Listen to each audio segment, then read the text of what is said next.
I'm Rah! angry about cats. When did we all get this dumb? Almost only counts in horseshoes, hand grenades, and nuclear warfare. I don't see any bodies, so it doesn't count. I'm angry about cats. I'm the chef. I want to hear one thing. Yes, chef. Come on, man. Use your brain. The Why I'm Angry podcast starts now.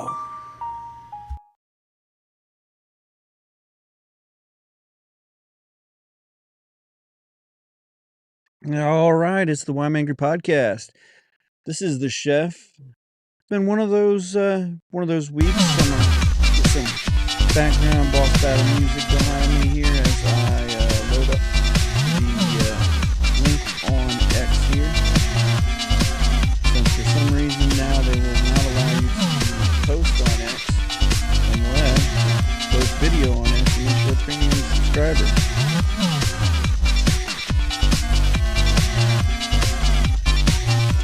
So I'm gonna load that up right now.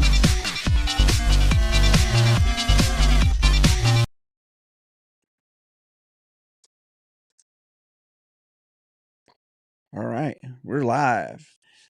All right, so this week we're here in the Freestyle Man Cave studio. I am Aaron, the chef. If you have questions, subjects that you want us to talk about, we want to become a little more user friendly, a little more up to beat with what you guys want to hear and what you guys want to know. So send us your subjects, articles, whatever you want, to whyimangrypodcast@gmail.com. As long as it's interesting and or witty, we'll get it on there for you. And we'll bring it on one of these shows, and it may not be the next day's show or whatever, and we may end up, if we get enough of them, have to go into the mailbag and do just mailbag check-in show. But Why I'm Angry Podcast @gmail.com. Get your information to us. Help us out figuring out what we're going to talk about and things of that nature. As always, follow, like, and share us. whyimangry.com is where you can support us. And, at this point, there's a little bit of things going on at the whyimangry.com. We're working on trying to get it refunded and reset back up. So there might be just a little bit of downtime over the next few weeks or so. That being said, our advertising dollars, we've pretty much made about $10 to $15 in advertising over the last 2 years. So we don't get a lot of advertising dollars. We're pretty much self-funded. And any little bit that you guys send in to help us out goes straight to the advertising and or funding of like our website and things of that nature. So if you guys want to help us out, go for it. So let's get into it. Kind of like the title says, it's kind of about Biden this week. You kind of think about it. What could they do to get the nation off of talking about Trump and Trump being shot and whatever else, the RNC going off and just a unifying of the RNC and that kind of thing, and just what can they do to get some of that publicity back? Well, let's sack Biden. Sends out a message on non-presidential paperwork. Got a lot of people wondering where he's at, if he's alive, for a few days and that. And I was at my brother's or Honest Abe's wedding shower, and all of a sudden my mom, of all people, looks down at her phone and is like, Biden just called it quits. He's out of the race. And I was like, oh wow. I mean, I try to, when I'm at family events and stuff like that, try to unplug. I try not to be that guy, but so we all jumped on our phones and we're checking it out. We're like, yeah, that is this right. So we got the message, and immediately, obviously, we started to say, who's up next? So I've always held, honestly, that you know they can't be so hard up, or they can't really think that Kamala Harris, other than she's going to be a great puppet for the Democratic Party, for whoever else is in charge. She's going to be a great number 2 Joe Biden, younger Joe Biden, that they can't think that she can get it. I mean, she can't put together a sent. I don't know anymore. I really don't have a clue. I've always thought that if they were really smart and wanted like a sure thing slam dunk, they would bring JFK Jr. back in. I mean, he was a Democrat for all intents and purposes, like just about 5 minutes ago, and he went out because he was running against Biden, and no one they didn't the group didn't want the party didn't want him to run, didn't want that kind of division. So weird that they don't allow division in the Democratic Party. Something I've said in the Republican Party for years is that we don't run things like the Democratic Party because they're all one brain, and they send out that one email that everybody reads, and then they all follow it. They just all one brain. And so when you see them, this week, when you see their all of their comments, everyone that's gonna comment is gonna comment that they're supporting Kamala. Even if they're secretly working deals in the background and stuff. My thing was, I always thought that they would bring back in, JFK Jr. He's already been running. He's been campaigning some. He doesn't seem like he's going hard after Ohio. I haven't seen a ton of stuff there, but I'm sure he's hard in California and the Northeast, where he's got a shot at picking up some states and stuff like that without any major backing. But you back him with the Democrat Party, and although he's not a super conservative or anything, I think he picks up some of those moderate Democrats who were like, Joe has gone off the deep end, can't vote for Joe. And so I think he's the one that brings them back. I'm not sure that he has the following with the leadership of the country that just wants a puppet. I'm sure that he's not sold, and that's why he stepped out of the party and ran a separate campaign. Unless he always thought that Joe was going to crack down like this, or crack like this, and run away. And so he thought, if I'm running a campaign, maybe I'll get the nod. But I think it's telling that everything is Kamala right now. And then even the polls are saying, the polls are saying that she may have a leg up on Trump now. I mean, for real. I guess if you want to get into historical votes, and we're gonna, but I'm tired of the history of the vote overcoming the actual qualities of the person who you're voting for. Like we used to make history with, the first woman in space, and she was an exceptional person. Like, she was one of those people who was the exceptional physical athlete. She was able to be in space. She was as physically fit as a man to be in space. We didn't just throw, we could have at any time thrown a woman at the presidency, any woman at the presidency, and said, "Oh, well, look, we elected a woman as president." Just like, I just feel like we've lost the fact that this is the top job in the world. This is the president of the United States. This is the people. This is the leader of the free world.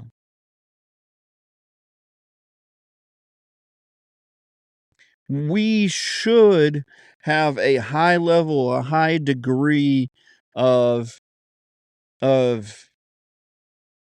leadership. We should want a high degree of person running the country.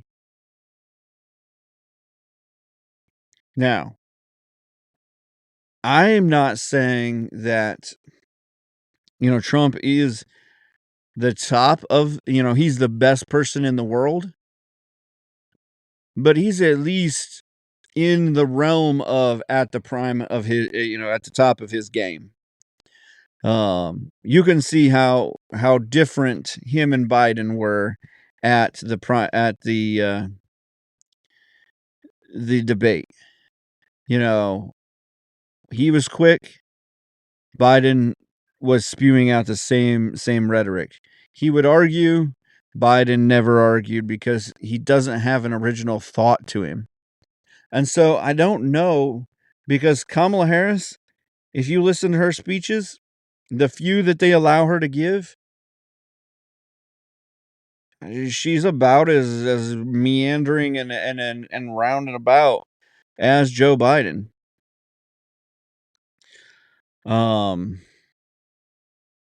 And so I don't know. Let's get into what can happen, or what is next, because I'm sure that right now, the way things are looking, that the party has circled the wagons around Kamala Harris. I got a survey asking me if the vote was today, and I was voting, if the ticket looked like President Trump, Joe Biden, President Biden, whoever was on the green ticket, whoever was on the independent or the libertarian ticket, and JFK Jr., who I would vote for. And so, with that ticket, I'm probably voting for Trump, because I don't, unfortunately, like I've said, the rules are not set up for a third party. So I'm not throwing my vote away, hoping and dreaming that some third party is going to get enough votes, because you have to have 120 some delegates. So you're just not going to get there. You're not going to make it. If you're the third party, it's made for two parties. Even though and we talked about, it wasn't set up this way till like the 30s. And so, yeah, I'm not, just not throwing that third party delegate away. Now, if we change the electoral laws, which we can do, in Congress, it's not like it's some kind of big woo thing. They can change them, and they could set it up so that the person with the most electoral votes gets the presidency, and then maybe a third party, and maybe it's, that they get, you have to get over a certain amount for them to certify. Maybe it's, add a third party in so that it's, now it's 85 votes or 85 electoral votes, at least, while maintaining the top vote. Then we start to get into the point of maybe a third party is plausible. Not like a third party is relevant, but plausible. And I know I've talked about this before where I said, well, how do you start a party? Well, you got to have a ton of money. And then you need to use that ton of money to gain recognition by winning electoral elections outside of the presidency. We'll start winning elections in other states, so that you can get, that recognition. Then that recognition is becomes less expensive because you've got this following now in each state. The Tea Party actually could have probably gained a lot of momentum because you were other than being Republicans, that we were electing, they were also building a following, and now they have a group that's of the Republicans considered the Tea Party Republicans. And maybe if that group started building funds and stuff like that, big super PACs and stuff, then maybe they could start actually doing things. And maybe if they started running on as the Tea Party, then that's the deal. But at this point, I feel like they have to kind of step, realize that that they're just kind of working their deal and they're just kind of, running things kind of on the side. And realize that you're going to fall in line with the two parties until you can do something like that, until you can get the until you can get the momentum, the recognition to be able to go any farther than that.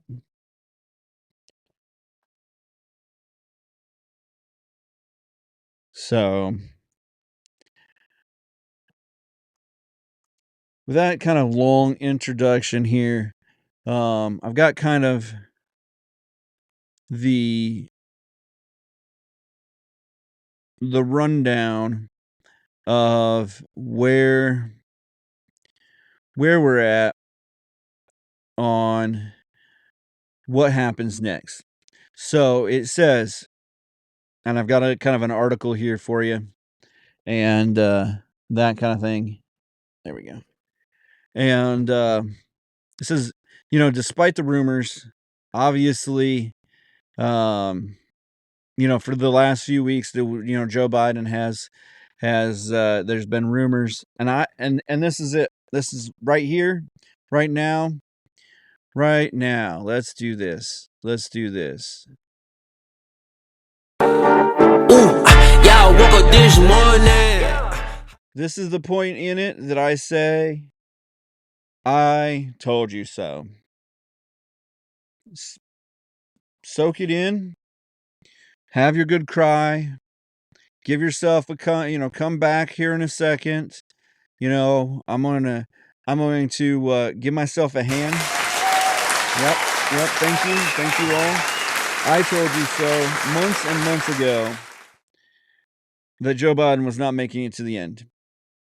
Now, a lot of people told you this, but when they announced that there was going to be a debate, I said, and I quote, "One debate, and that debate will signal his drop off and the end of his presidential run." So, which probably looking at it right now was probably not that big or of a hot topic or a hot take. But it is reassuring, life affirming that I still have a little bit of eye, I still have a little bit of hand on the pulse, that I can see the conspiracy in the conspiracy. That they still are making their plays in a way that we can still see them ahead of time. Now, I didn't see the last election going quite as crazy as they did with all the Dominion machines and all of the votes and just everything. I did not see that coming, mainly because I didn't see them being able to get away with Biden getting more votes than Obama did and just being able to just like throw that in our face so easily. Didn't see that. But anyhow, so Biden is out of the race, obviously. We've talked about that for the last let's see, almost 20 minutes that we've been on the show. And he put his endorsement behind Kamala Harris. So that's that. And yeah. So what does that mean? Well, we've never really gotten into this point before. We've had people drop out of the race here and there. But normally you still have a front runner, or you actually have people who are running against this person and they're not the front runner. And if they are the front runner, it's so early in the race that, it doesn't really matter. So where are we at? Well, right now, everybody is kind of rallying around Kamala. And because of Biden's endorsement, his campaign funds have been transferred to her campaign. I have been seeing her ads, and I will tell you, they are painful. Painful to hear.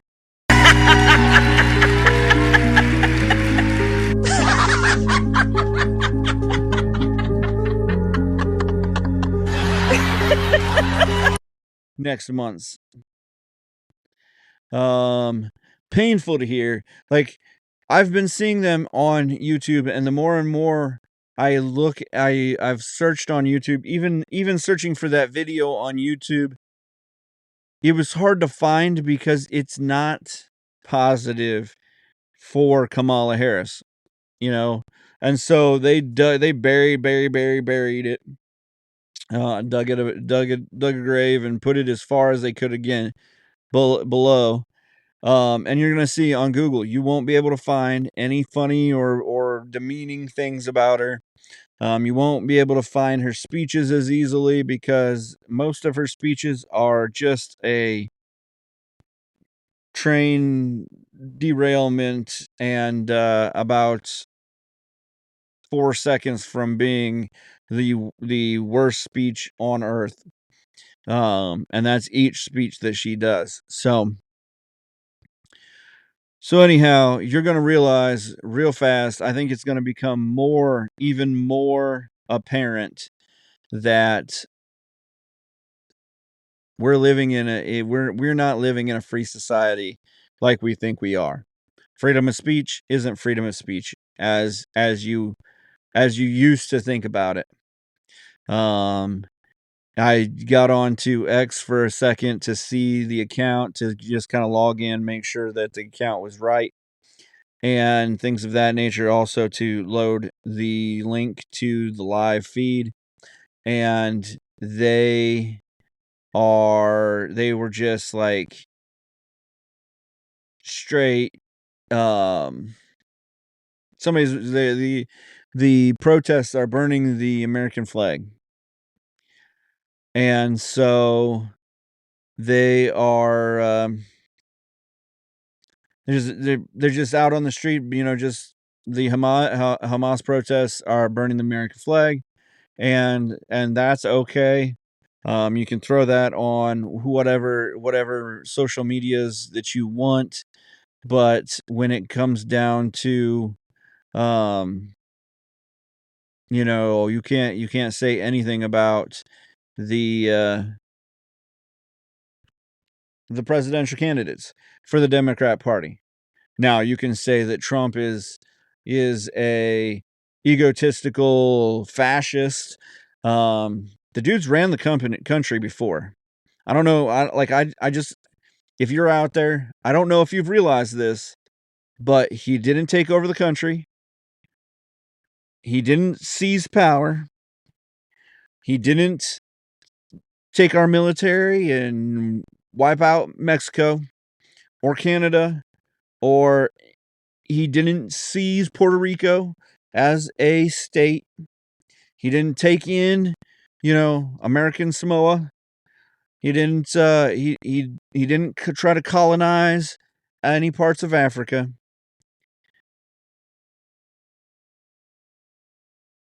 I mean, for real. But he did run one of the better economies in the world at the time. We were actually lowering our inflation rate. Taxes were starting to kind of come around, and companies were bringing millions and millions of dollars, billions even, back into the country. There were tariffs on things from China and things from Russia and different places that do not favorably trade with us. And things that were running a little bit better. We were energy independent, which I don't care what your Green New Deal thoughts are. We were energy independent, which makes us a safer country. And if you look at what the president is supposed to do, he is the executive branch. He is the top police officer in the country.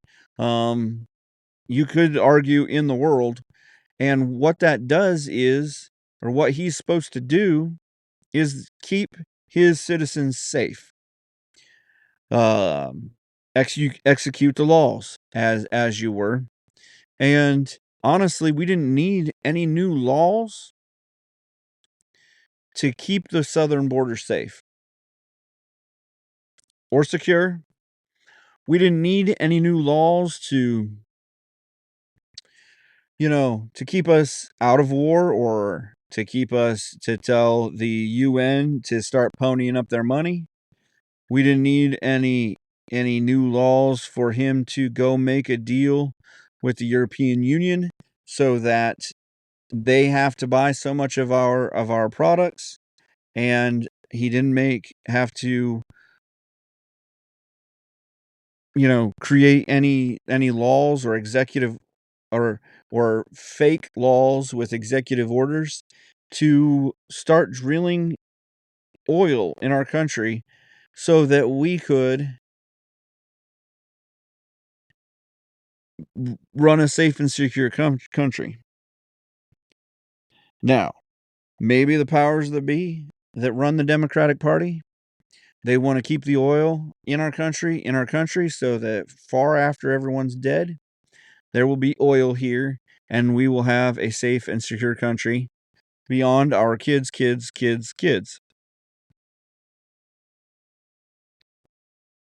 But I don't see where that helps anybody or does anything. So she has his money. The party elites have formally endorsed her candidacy. A majority of delegates have said that they will back her. But until they vote on August whatever, she is not the actual candidate. because they can do whatever they want. Because they pledged to Biden. They all voted, all the states, they ran this sham of a presidential primary, which is fine. It's okay. It's whatever they want to do. Most of my friends that are Democrats or will vote that way, we're not excited about Biden, but shoved them down their throats. They all took the pledge. They decided, but now their votes can go wherever they want. So what happened was they ran a fake primary with a fake candidate, because this candidate we could all see. Like I said, I just, I told you so moment, but this candidate we could all see was not going to make it. My mother-in-law said, I told him 6 months ago he wasn't going to make it to the end. Not going to make it to the end. Everybody knew it. So they ran a fake primary, took your votes, and now they're flushing them down the toilet and choosing whoever the heck they want. Now, for the next few weeks, they are going to pretend that Kamala Harris is the nominee,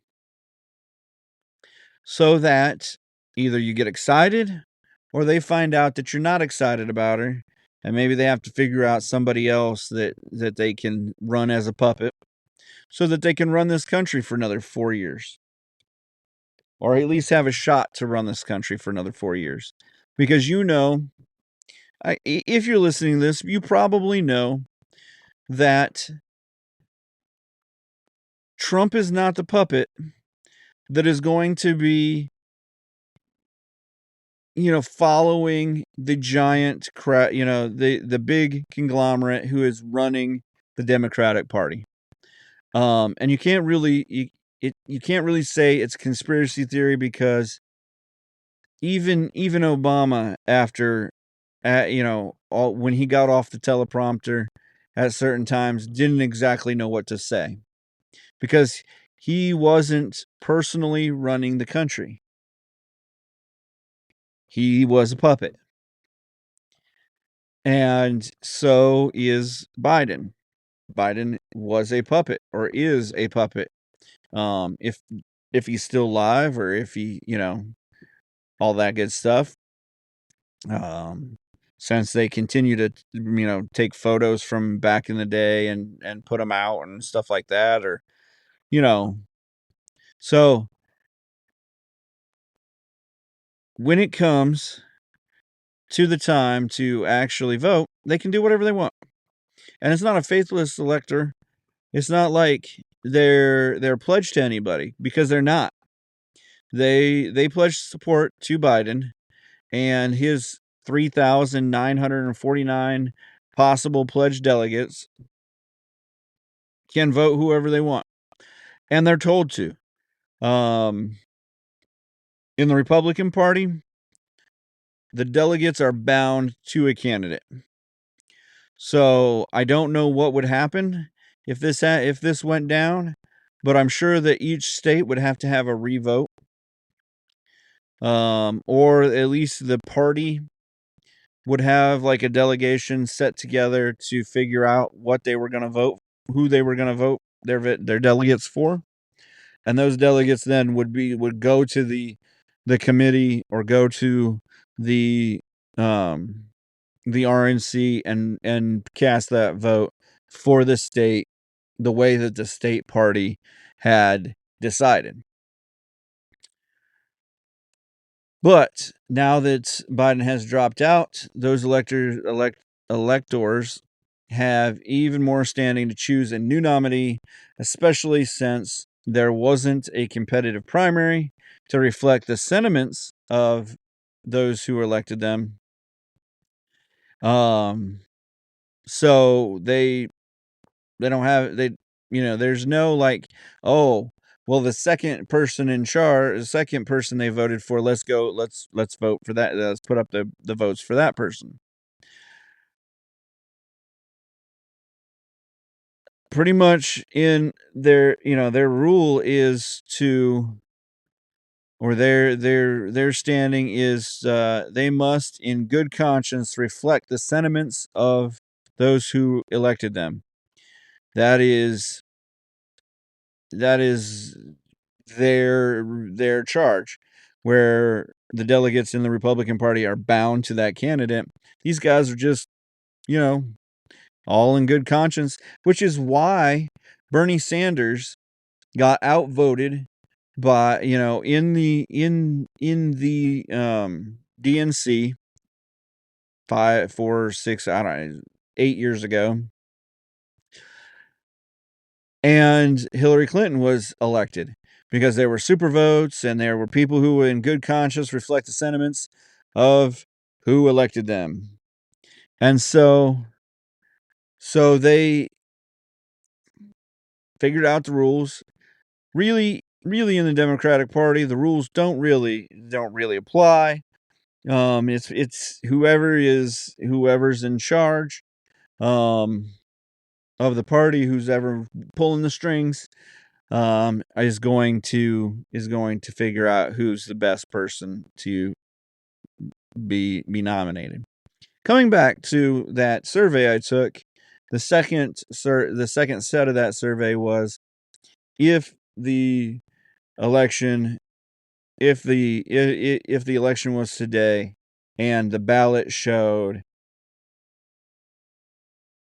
Biden or showed Trump, Harris, blah blah blah blah blah, Kennedy, who would you vote for? And again, not going for Crazy Harris, cackling Kamala. Gotta be Trump. Because honestly, even the Green Party candidate isn't super exciting, and neither is the Libertarian Party candidate. So, for one, for two, they don't have a ton of money. They're not going to get there. Again, it's a third party thing.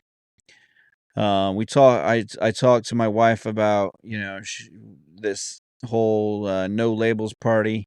I want to see how well they keep together now that Joe Lieberman's dead, and see how they if they can continue to keep together. But again,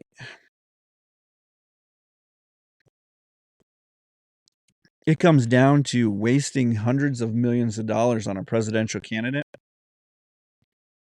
where you're getting one shot at lightning in a bottle, where some of these weak congressional, if you went out and look, even if it was you took a spot from a Republican, in these weak states that maybe they're up for grabs, and maybe a third party could come in and grab a seat. I mean, that's what Joe Lieberman did. He had a seat in I think it was New Jersey, and he realized that the party no longer reflected his views and opinions, and so he stepped out, and he was honestly just an independent for years. And then obviously he retired, and then he started this and the No Labels group. And I don't care what your name is, honestly, but if you start to stand for the country, then I want you to do well. If you're standing for the country, if you're standing following the Constitution, and honestly helping people to be free, because otherwise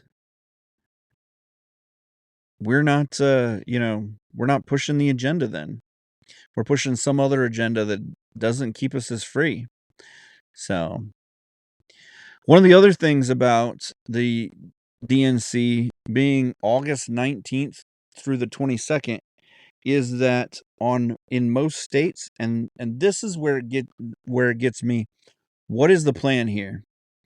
Because in most states, you have to have your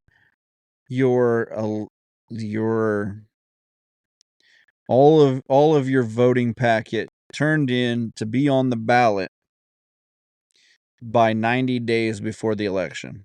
So in Ohio is one of those you have to have 90 days. Some of them are less, some of them are I don't know that any of them are more, but at least 90 days, which seems pretty reasonable. It would be August 7th, which means any Democratic presidential candidate would not be on the vote. So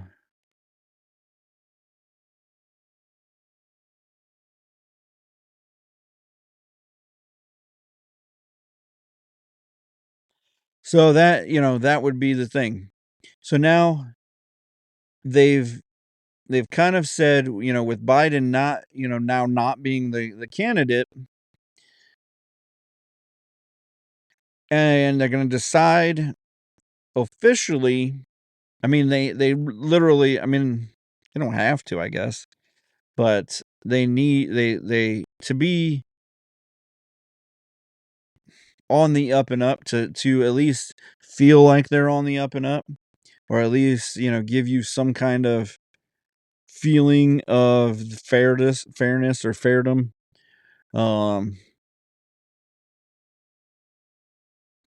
They need to at least decide in the DNC, because they could be like, oh well, we don't care about your stupid rules or whatever. We're going to choose our president right now. And then they just, who cares about the rules? We're adults here. We can, we can eat dessert for breakfast. And, they could do that, but 2024 presidential chaos. So, to avoid the chaos of the convention, they're going to put together a virtual roll call on August 1st. So they will confirm their nominee as of August 1st.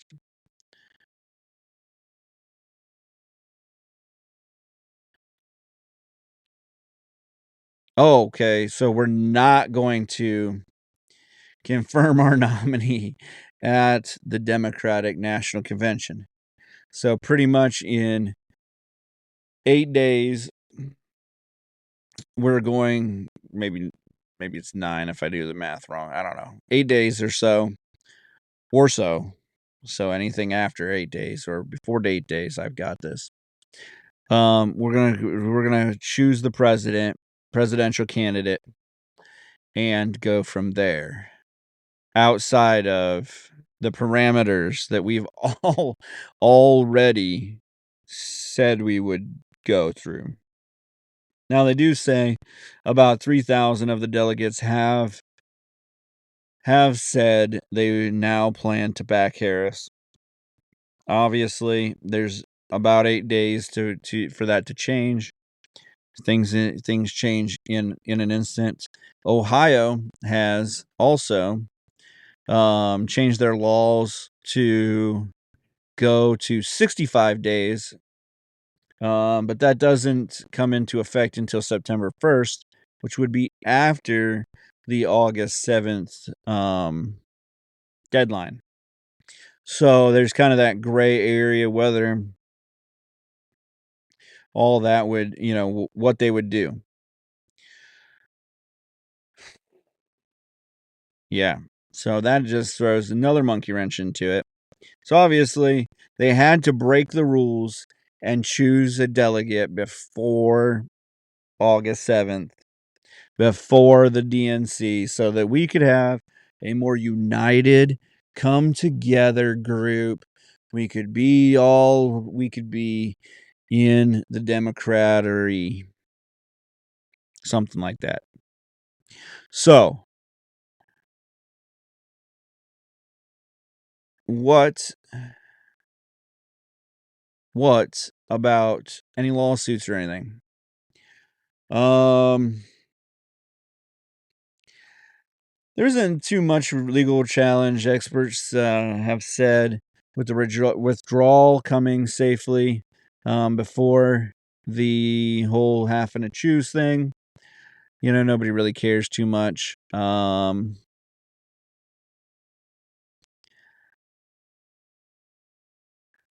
Considering that Harris was on the same ticket, the rules are a bit fuzzy. They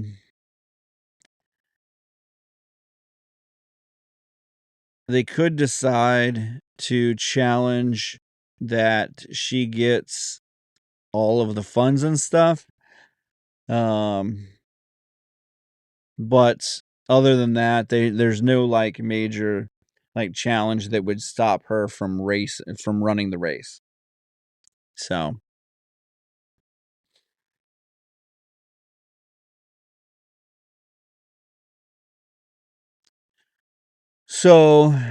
at the end of this, you would think that pretty much Harris has the kind of the upper hand. You would think she's pretty much a lock for the nomination.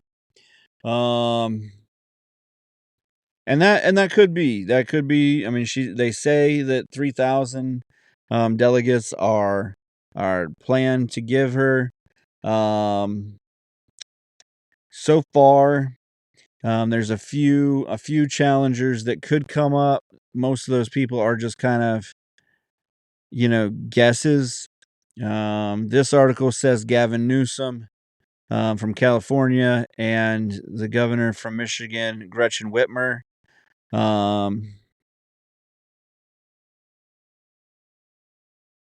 So that could kick up.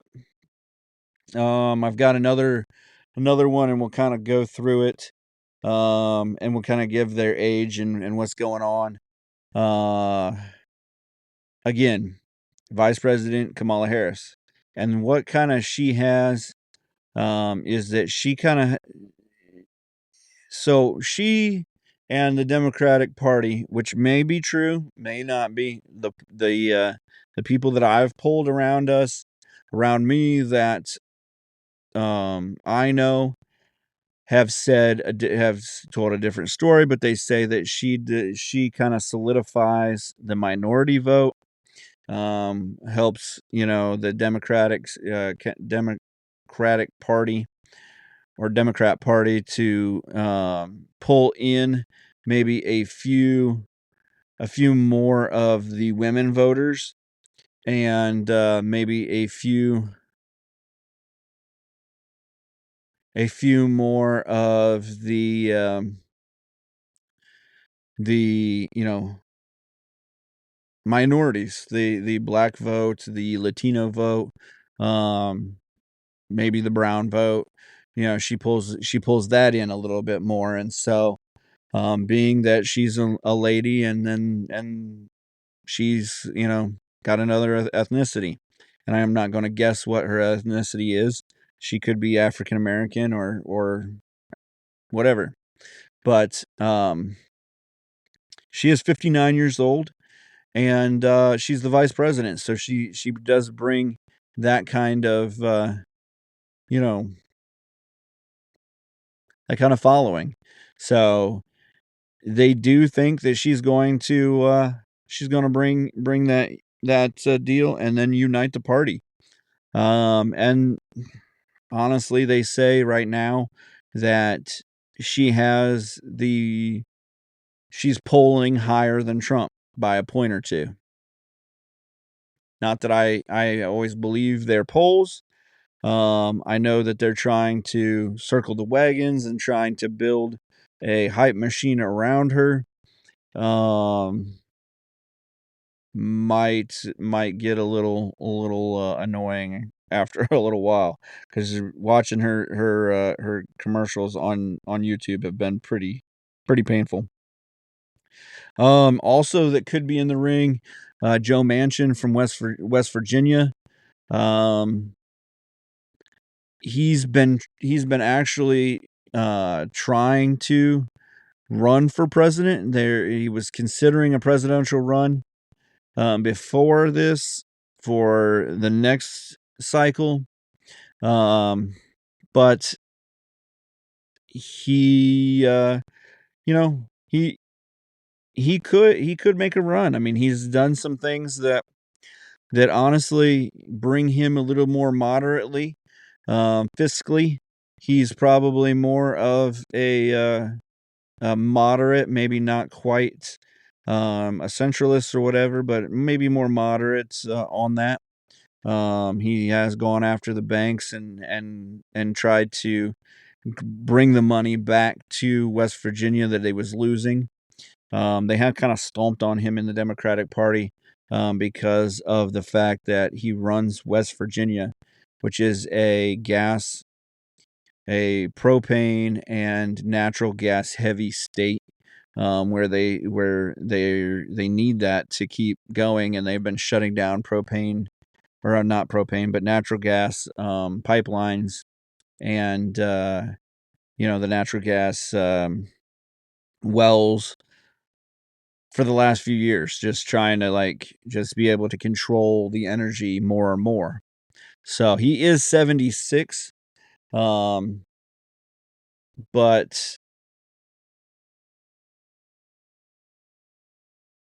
he did leave the Democratic Party in May, but continues to caucus with the Democrats. He's now, I guess, he's considered an independent.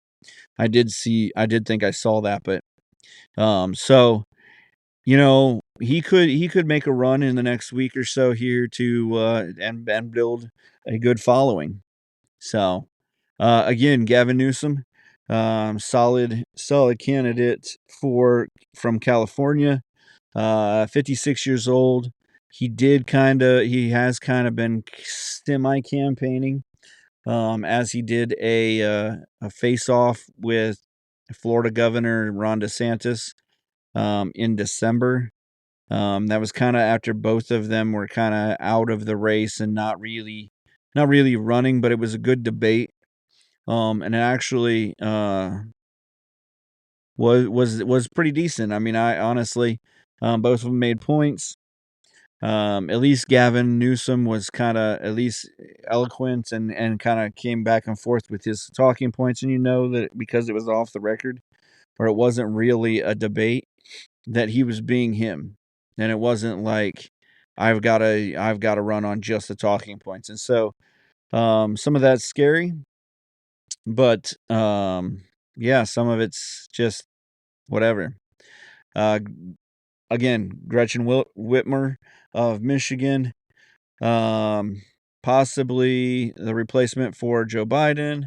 She ran she won re-election by double digits in 2022 in Michigan, which Michigan is a pretty Democrat state, pretty heavy Democrat state. So winning by double digits in any election is big, but that just just to throw some water on that, just it may not be the biggest win ever type deal. So but let me get back to it here. Oh, wrong one. Okay. So this article doesn't say how old she is, but whatever. Governor J.B. Pritzker from Illinois, 59, has been Illinois governor since 2019. His second term, he's a strong voice on the issues like gun control and reproductive rights.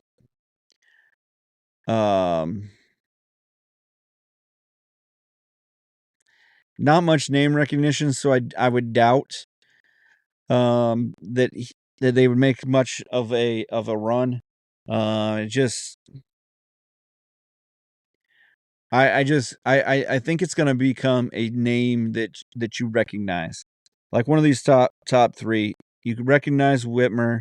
She made kind of a national news while running. Gavin Newsom, Manchin has done some things outside of it. Kamala Harris. So I don't see him as one of the big ones. There's a couple other ones. Andy Beshear maybe has enough to run as to make a run. He is 46, so he is one of the young ones. And he's a Democrat in a red state. So he did come out and support Harris over the weekend on Monday. I guess Monday when after the weekend when Biden dropped out. But he's actually got a little more name recognition than a couple of these other lower ones. But again, I could see him running in the next election more than this one. Governor Wes Moore from Maryland. He's made a little bit of name for himself. 45 years old. Made some name with the response on the Baltimore bridge collapse. He's the youngest and he's the only black governor that the Democrats have right now. But again, I don't see him as that big name person.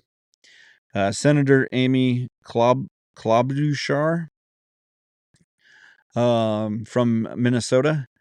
She's 64. She ran against Biden in 2020 in the primaries.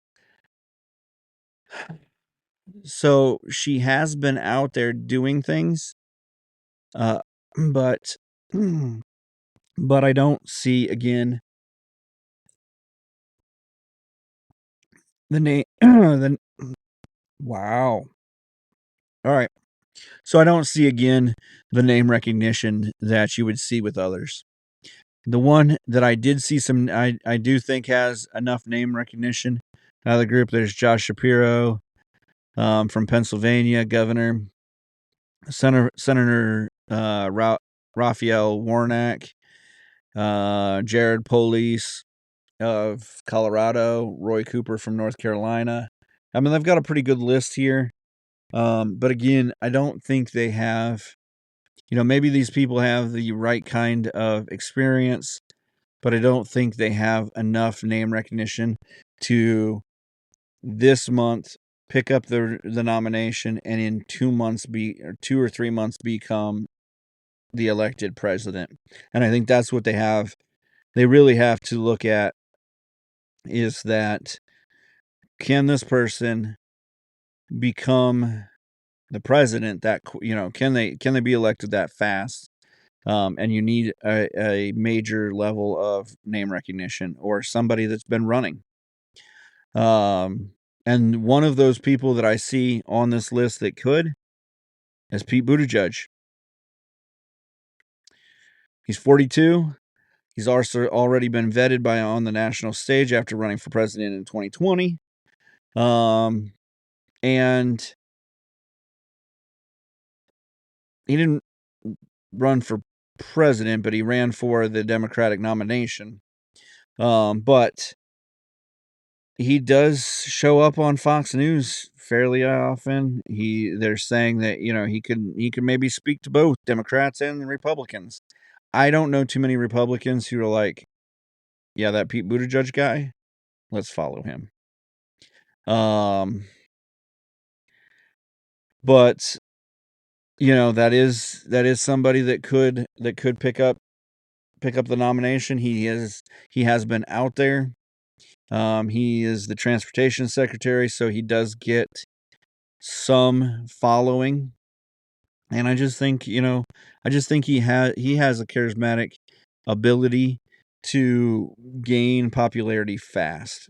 I know that a lot of my friends that are Democrats would probably jump on the Buttigieg train.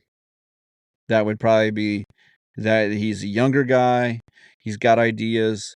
He picks up a wide variety of the vote. he picks up the LGBT plus QL alphabet vote and all of that. So I think that's one of those deals where, to me, he makes sense on a content level. To me, he also makes sense on the fact that he may be bought and paid for level. That the powers that be have already bought and paid for him, and so he's the transportation secretary. He already bows to their whims and already he's following the rules. And so maybe he comes in as the vice presidential setup for Harris. And then they get the full on effect of having a black woman as the presidential and a gay man as the vice president nomination. It's the bifecta of presidential tickets. No pun intended, kind of. I don't know. I'm not real sure on this. So, I think that the other choices are better than Harris. But at the same time, as I'm sitting here thinking that it's only going to be 3-4 months here, it's July, August, September, October, November. So 4 months pretty much that you have till, and November, it's the beginning of November, so we got about a week here. So it's really 3 months and a week or two. I don't see it that, she may go on a debate. She may not have to give more than 3 speeches on the national stage, and they may just do the Biden deal and lock her in a basement and show a bunch of patriotic things. And the one article says Trump on in life on air admitted he was going to be a dictator on day one, which he did. But he said for an hour or for and it wasn't even a dictator. It was more that he was going to go and reissue, and take away all of the executive orders that were just asinine. He was going to issue executive orders to reverse the executive orders that have been plaguing us for the last 4 years. So, and then issue the ones that get us drilling and get us energy efficient again, energy dependent on non-energy dependent and things of that nature. So I do think that this is going to be a crazy about week and a half here. They'll have the vote, nominate the nomination, and then we'll kind of know. Maybe they won't pick the vice president. I don't know if that person has to be on the ticket to be, has to be set up yet. So maybe they, I don't know that. So maybe they'll pick that up. But otherwise, you just never know what's going on. I mean, just it could change at any minute. They could come on and they could, they made up super delegates for Hillary. They can just stuff the ballots of their own phone, because they basically took whatever you voted for, and they, if you're on the Democratic side, they took whoever you voted for and they flushed it down the toilet. They didn't care one bit about who you decided or who you chose or anything like that. So that's it. So to get off of this a little bit to kind of clean ourselves off, kind of shower us from the filth of having to talk about the Democratic funeral. Let's get into something else. So I don't know if you're traveling or if you work in the travel industry or you've done anything with travel over the last week or so, but this whole Microsoft thing has really really kind of hampered things. Unless you flew Southwest, which they don't use Microsoft at all, or they don't update their Microsoft, I guess is what they're saying. So if you tried to travel and you found out that there were delays this last week, on Friday, I think it was, you will you'll enjoy. This is what happened. And this is right now. The U.S. Department of Transportation has launched an investigation into Delta Airlines, and their treatment of passengers. So there's been a big push. There's been a law that's been passed by Congress, that now says that they have to do certain things. So there isn't anything that says how much they have to pay back or pay the people back for, but there is a law now that says that they do have to pay people who have been delayed for a certain amount of time or been canceled. Let's see. Yeah. So basically, Microsoft went down. There was an update, which I'm sure a lot of companies like Delta or other big IT companies, a lot of companies with a giant IT group will kind of like, they have a dummy server that they're going to hit the button and update Microsoft on if there's a new update, to make sure that dummy system doesn't go down before they do a full wide scale update.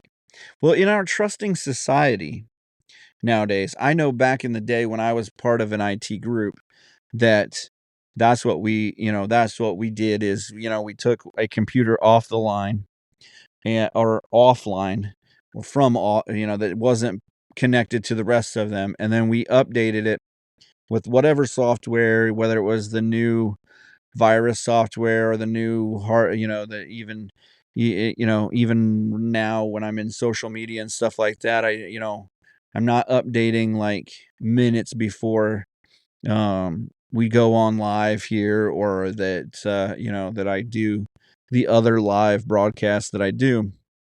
And so you test it, so if this goes live, then I can always bring it back, or then I don't lose everything if it's not, if it didn't work, like if it just wasn't 100%. And so I think that, yeah, Delta was super trusting, and they just beep, hit the thing. And so they call it CrowdStrike outage. The outage caused widespread disruptions to 8.5 million Microsoft-based systems, and led to the airline canceling. Delta canceled on its own 7,000 flights since Friday.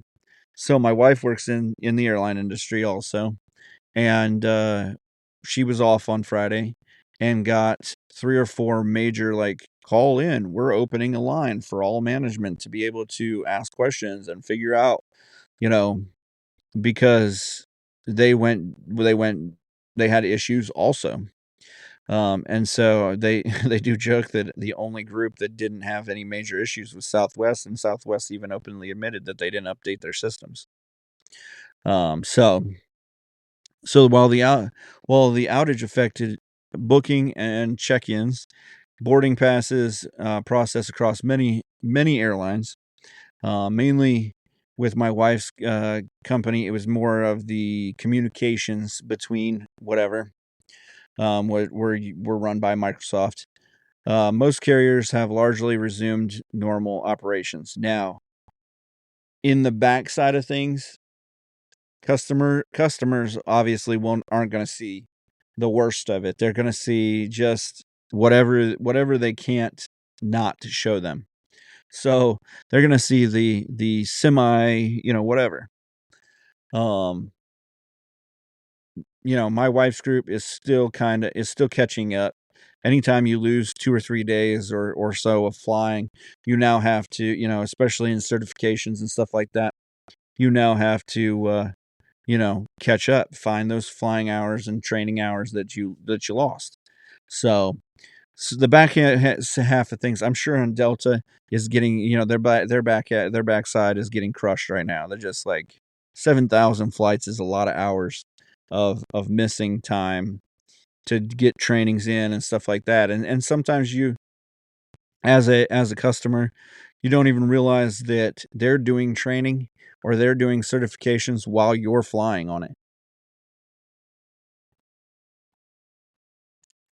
Most of the time it's the end certification. It's like the final checking, doing the final checks and stuff, making sure that they have enough time to know that they're good enough to fly your planes and stuff. But it's still doing certifications and trainings and stuff like that. So, but 7,000 hours. While the outage affected a lot of the booking processes, most companies have largely resumed. Delta, which uses Microsoft for more than half of its IT infrastructure, cites issues with its crew tracking tools, the ability to process a high number of changes as the primary cause for its ongoing delays. So they're still delaying. And so DOT has gotten, which is Department of Transportation. So Pete Buttigieg has received numerous complaints about Delta's customer service, including long wait times, stranded passengers. Delta says it's offered travel waivers, meal vouchers, compensation to affect travelers. So while airlines can determine their own compensation policies for flight delays, the federal law mandates refunds for significant delays or flight cancellations. So that's kind of the new mandates, is that if there is a major delay or flight cancellation, that now people get refunds on things.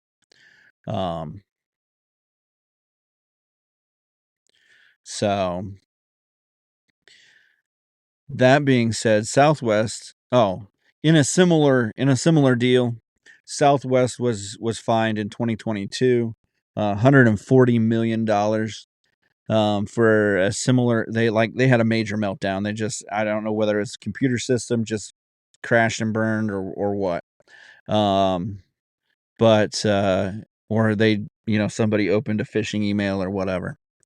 But yeah, so they had a similar deal, and the U.S. government fined them $140 million, and I don't know where that money goes to, either fees or fines or how to keep in running the FAA or what. But it normally does not go back to the passengers that felt the hurt. So Netanyahu will be on the Hill this week, addressing Congress. Today, Speaker Mike Johnson of Louisiana, to shore up his support for Israel's war on Gaza.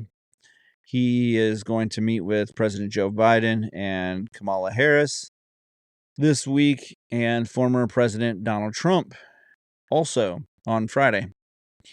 Protesters have been opposing the war, which is why I saw on X a bunch of people burning flags and all of that good stuff. But, I digress. So they also have gone through, and there's it's not the Liberty Bell, but it's a Freedom Bell or whatever. There's a whole lot of, just graffiti and defacing. So these people are fairly, peaceful. They're pretty much peaceful people.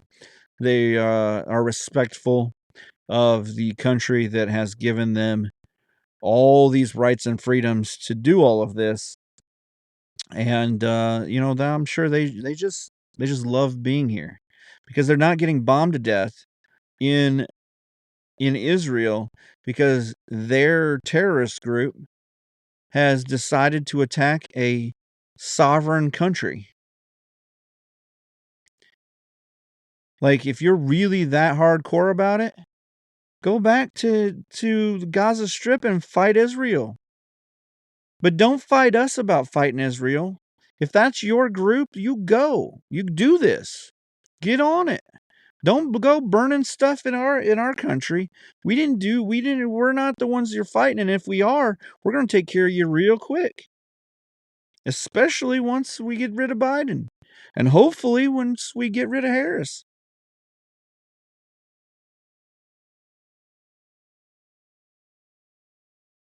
Anyhow. So the Paris Olympics started this week. I got to watch the U.S. Kids soccer team, the U23 group, lose to France 3-0. That was pretty much the top of my day. Exciting stuff there. One thing I did want to address, that I forgot to address last time, was I saw a meme, and this just kind of, honestly, this just kind of speaks to what, let's see if I got it here. Yeah. This just speaks to what the millennial, or not maybe even the millennial, maybe the Gen Zs, or I don't know, whatever group that LeBron James's son is in. He gets on and he says, he goes on and says, haters often mock my average of 4.8 points at USC. Well, yeah, you didn't score any points. If you don't score points, get rebounds, block shots, have assists, then you're not contributing to your team. And when I look at his stat line, his averages or whatever, he's not close to averaging a double digit stat of any kind. He's not scoring 10 points, 15 points. He's not getting 5 or 10. He's not getting 10 assists, maybe 4 or 5. He's not getting, he's not playing, he's not getting blocks. He's not super tall. So he's 2 or 3, maybe blocks. I don't know. Rebounds, even you don't have to be giant to get rebounds. And he's not anywhere, maybe that's another 4 or 5, 6 rebounds. So yeah, your stat line isn't anything, man. How'd you get in the NBA? How'd you get drafted? You can't say it's not your dad, because that's exactly what it is. And he goes, where do they, my stat line isn't good enough, saying I'm not good enough to play at the Lakers. Well, yeah, if you don't show that you're good enough, like, it's just like coming out of college and you just I show up like 3-4 days a week. Well, your job is 9 to 5, Monday through Friday. And then, and so this is the answer. He goes, but they don't know. The people who have said he's not good enough, they don't know that I've always hidden my true abilities and never played my best there. Like, why? Why aren't you showing out? All these other people showing out. Because my skills, the why is on there. It says, because my skills have already surpassed the players in that league. This seems like a delusional kid. Like, I'm not going to play hard because I'm better than all of you. Yeah, but if you don't play hard and you're better than all of us, you should still be scoring 10 points a game. You should still be having 10 rebounds. Like, if your defense is as good as as good as some people have said here and there, that's, come on, man. And he says, and all the people wonder how I'll play in the G League next season. I'll still hold back like I did with the Trojans and only unleash my full potential and showcase all my skills when I get to play alongside my father in the NBA. Well, listen, man, here's the deal. People aren't going, you're not going to get that option if you don't show that you're good enough to play. Just because your dad's blah, blah, blah, it only gets you so far. So if you're out there being an idiot, not playing as hard as you want, they're going to think you're a lazy bum. You may have all the skills in the world. Look at Ronaldinho. He had all the skills in the world. Like, he could dribble and drive around anybody, but he was a lazy bum some. And so he never really reached his full potential. He's never going to be talked about in the same level as Ronaldo, Cristiano Ronaldo, Messi, Pele, Maradona, none of those guys. And he probably had the skill to do that. Like, if you look at him as a kid, when he was just having fun and they let him, and he wasn't getting fat, dude could run around anyone. He could dribble around you. He could kick. He's the one guy that he could run at full pace pretty much, kick the ball over his head, and pass the ball to himself.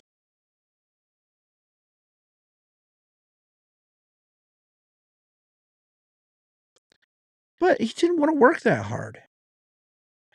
But he did show out in the beginning. He knew as a kid he had to work hard, do the thing. But when he got to the professionals, when they're paying him big money, then he decided he wasn't going to work so hard. And he found out early in his career that he wasn't going to go anywhere else. He ended up losing his positions. He ended up having to, he played his last bit of his career back in Brazil. Literally one of the best soccer players that I've seen. Like, Messi is a whole nother world. But honestly, I'd put him up with Cristiano Ronaldo on probably above him on being able to move around people, take on a person one-on-one. Cristiano Ronaldo, he's one of the top guys because he can kick it. He can put a goal in from anywhere. And yeah, he can take on a guy, but he doesn't have the dribbling skills that Ronaldinho had. This kid, same deal. Same deal. If you're in college right now and you think I'm too good for this place, I'm not going to work hard. No matter what you're going into. If you're going to work in a factory as a low-level manager and you think you're going to get up into the high levels and you don't work hard because this is beneath you, too bad. That's not work ethic. That's not being grateful for where you're at.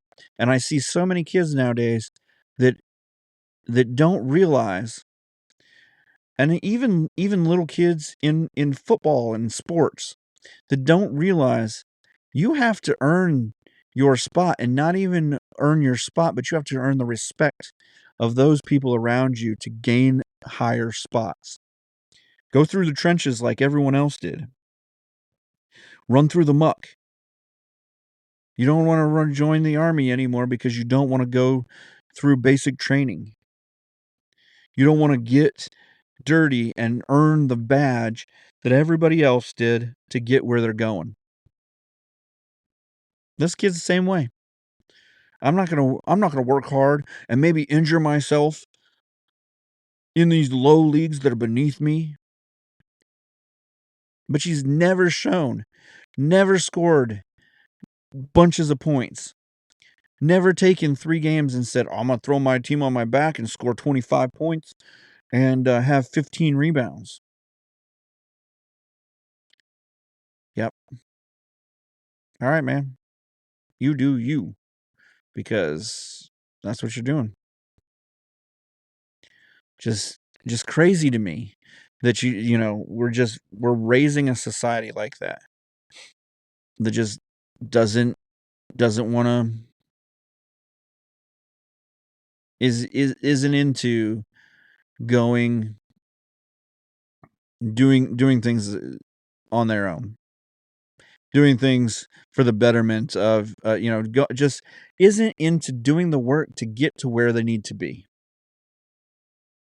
Yeah, some people just get picked out of the crowd because they're lucky. This kid isn't lucky. Is lucky to have been born by, LeBron James, and I'm sure he's worked hard, and I'm sure he's got some skills. And if his skills are better than the rest of the league, good for him. But he's killing his time. Why would you play in the G League if you're so much better? If you showed you were better than the G League, they bring you up.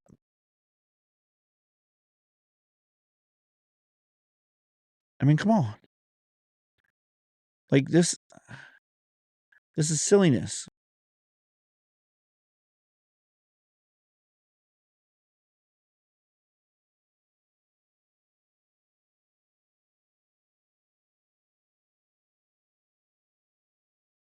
Just, so there's just one of the big, like, yeah, I meant to talk about it last week, and I think the week before even, but yeah, it's just, I don't know.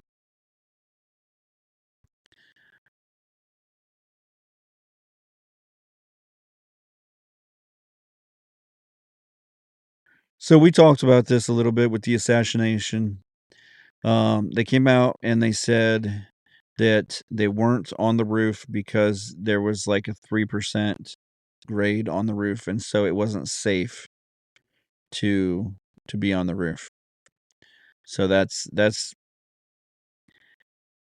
in a conspiracy theory, or in a conspiracy, you're going to have elements of truth, and then you're going to have these one weird things that you're like, like the magic bullet, like just different, different things like that. And I think this is our one weird that seems like a lie. So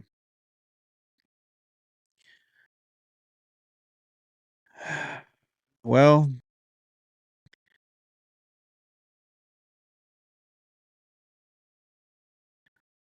like I said, Olympics started. We're the U.S. is behind. We lost to France today in soccer, which is okay. We've got 2 more games, but they're not easy. So follow that. Hit us up at whyamangrypodcast@gmail.com. Send us information, things that you want to listen to, you want to see, you want to hear, you want to listen to, and we'll get you on, get your ideas on, and get you some information about whatever you want to talk about. It's going to be a busy week. And maybe I get on a couple more times as we see things coming down.